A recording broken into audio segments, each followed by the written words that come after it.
So I've got a cold. Lovely stretch of river here, as you can see.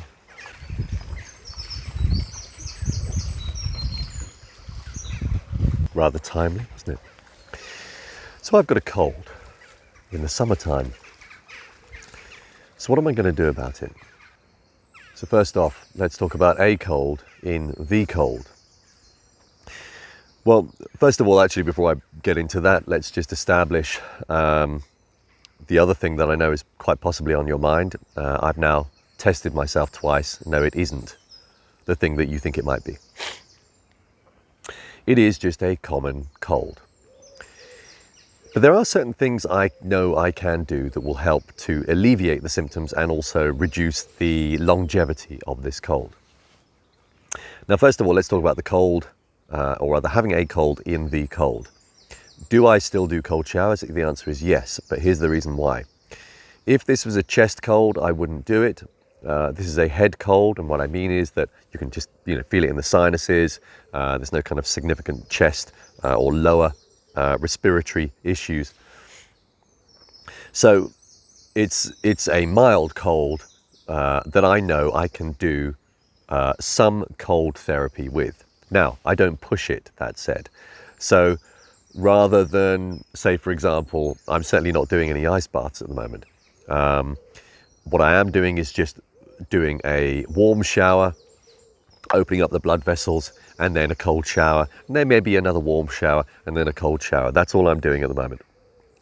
So if you can imagine, the vasodilatory effect, the opening up of the blood vessels, and then the closing, and then the opening and the closing, it's going to be good to get the blood flowing, moving around the body. So that's step one. So let's talk about step two, the nighttime routine. First of all, I am using breathing strips. You can get them from a company called Breathe Right. There's also a German brand, I think, called Massener.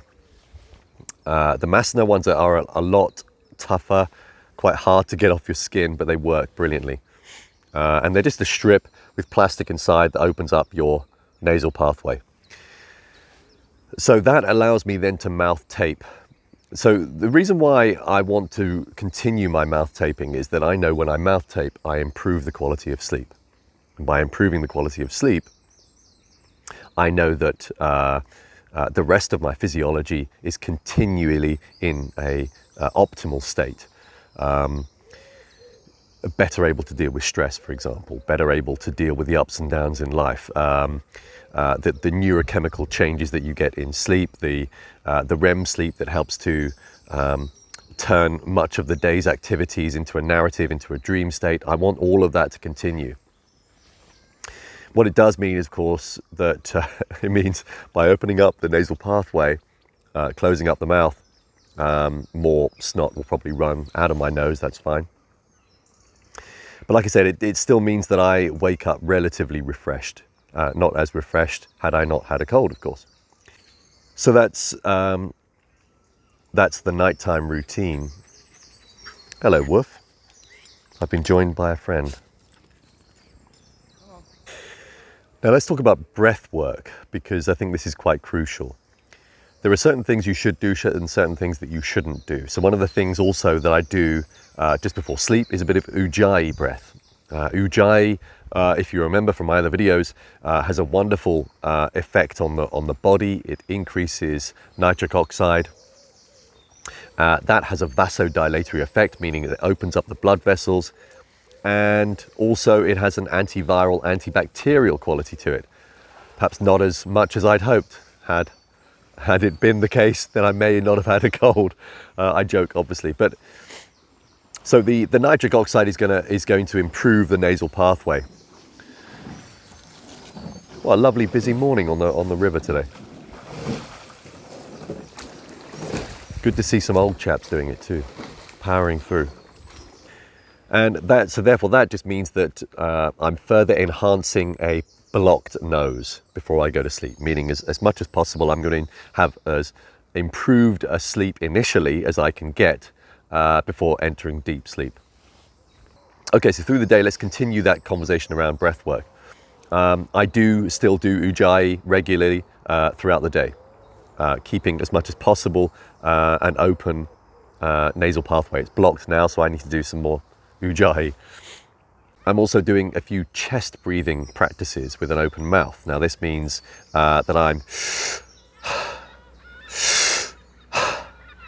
by doing that, say 5-10 times, I start moving the phlegm around in the chest. I follow it up with another round, but exhaling in kind of a whooshing sound, which should bring up some of the phlegm. So it's a like that. I do that maybe 10 times, maybe another round. That works quite well. What I'm not doing is any forced breathing, as in I'm not doing any power breathing of any significant force.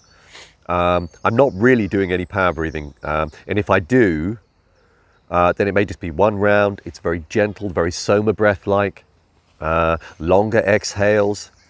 Breath holding is fine, but what I don't want to do is move the infection to any other part of the body, specifically the lungs. So I'm very careful with that. I've got a good connection with my brain and my body. I can, this is the really crucial thing actually to health, isn't it? It's having the messaging system from your body to your brain to understand the messages, to build that inner voice, to know how far you can push things. Now, I don't always get that right, of course, but at the moment, I think what I'm doing is right. It works. That's really the only sort of breath work I'm doing. If I'm out walking, then I will, if I've got a clear nose, do 4-4 breathing as I walk. So the 4 seconds in, 4 seconds out will connect to my autonomic nervous system, bring a balance to the autonomic nervous system. This will calm the whole nervous system down, which of course is what you want when you've got a cold. You don't want to experience any more stress because you've already got a stressor on the body at the moment. You want to kind of keep your stress down. So by doing that 4-4 breathing, it's a brilliant way of just calming the whole system down. You could of course do 4-8, but again, it has to be gentle. Really smooth. If you can breathe through the nose, brilliant. If you can't, then just don't do too much of that. As you know, you don't want to breathe through the mouth too much. And of course, I'm drinking warm liquids throughout the day, not caffeine. Of course, I start the day rather with one very strong coffee, but then that's it. I knock it on the head as I do normally. I don't drink any more caffeine, and I'm drinking just a mug of warm water with fresh lemon, fresh ginger. And you want to keep those warm liquids running through your respiratory pathway. You want to keep it a smooth, viscous pathway so that it can move any kind of bacteria up or down the respiratory pathway. That's really important. And other than that, other than increasing my dose of vitamin C, that is about it. Now, I normally take vitamin D3, I normally take zinc. So that really, this is the last point now. What does that tell me? I'm doing all of these things to keep my body and mind in a healthy state, in an optimal state, and yet I still suffered a cold or succumbed to a cold. Now, I think what that is, and it's often best not to analyze it, but I think what we're talking about here is probably on the 2 days where I do this sometimes very, very excessive exercise with the laboring job. So last Thursday, for example, I had hay fever. And rather stupidly, I was strimming all day. Hello, woof, another one. Yeah. So rather stupidly, I was strimming long grass, the one allergen in particular that affects me at this time of the year. So for the whole day, I mean, my eyes were streaming, my nose was streaming. I was totally out of whack. My head was spinning, and I was pushing through 8 hours of strimming. I actually think 8 hours of strimming is not a good idea anyway, but when you do it and you're suffering from hay fever, you've got this huge energetic loss. It's taking a huge stress on the system. I then followed it up the next day with more laboring, and that was digging most of the day or lifting heavy stones. So I think what I did was probably push my body too far. That weakened the immune system, weakened the whole body. I hope that's of use to some of you if you are suffering right now. Last point now, my evolutionary flow course will probably start next Monday. That will be dependent on how many other people are interested. And it's worth me telling you now, on Wednesday evenings at 6 o'clock BST next Wednesday, my evolutionary flow sessions will be starting. An hour long, part breathwork, part kinesiology, part chair yoga, positive psychology. It's all encompassed in 1 hour, lots of discussion at the end, I hope. And I hope also a group of people that will start having each other's back. A group of people that I hope will offer accountability to each other. Every Wednesday, 1 hour, maybe a little bit more if there's a little bit of chit chat at the end. We're going to cover lots, and it's going to develop over time.